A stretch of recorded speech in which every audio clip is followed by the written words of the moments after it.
There is nothing more feared by power than a text it cannot tame. In every age, someone has tried to decide what may be read and what must burn. This is the story of cursed books, of words that survived in hiding, and of silences that for centuries became law. Torches crackle, shadows stretch across adobe walls, tablets and scrolls lie stacked as if asleep. In a closed room, a scribe blows dust from a papyrus and traces another line. Outside, the boots of soldiers echo. Every civilization had this room, a place where words are either protected or confined.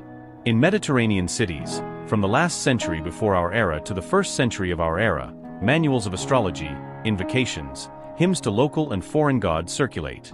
The border between devotion and magic is porous.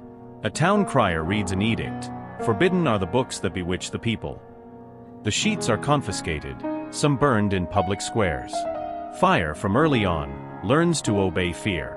In Galilee and Judea, a memory is born in the form of stories, sayings, parables, letters. By the end of the first century of our era and throughout the second, different Christian communities preserve their own Gospels and Acts, names such as Thomas, Mary, Peter, Philip. There is not yet a single canon, there are local libraries.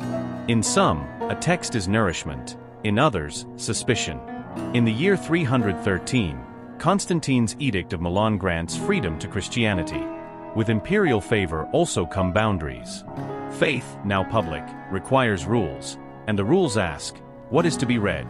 In councils, bishops debate with lists in hand. In houses and caves, others read texts that already sound strange to official ears.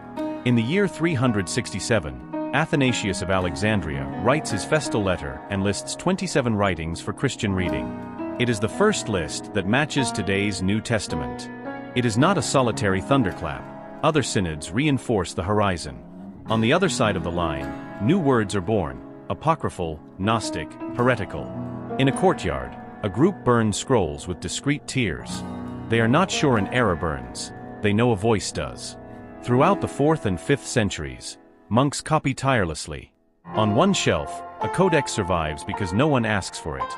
On another, a volume is scraped clean to be written over, a palimpsest. Monastic libraries become vaults. They guard treasures and unwittingly bury dissent. Silence, too, is a form of censorship.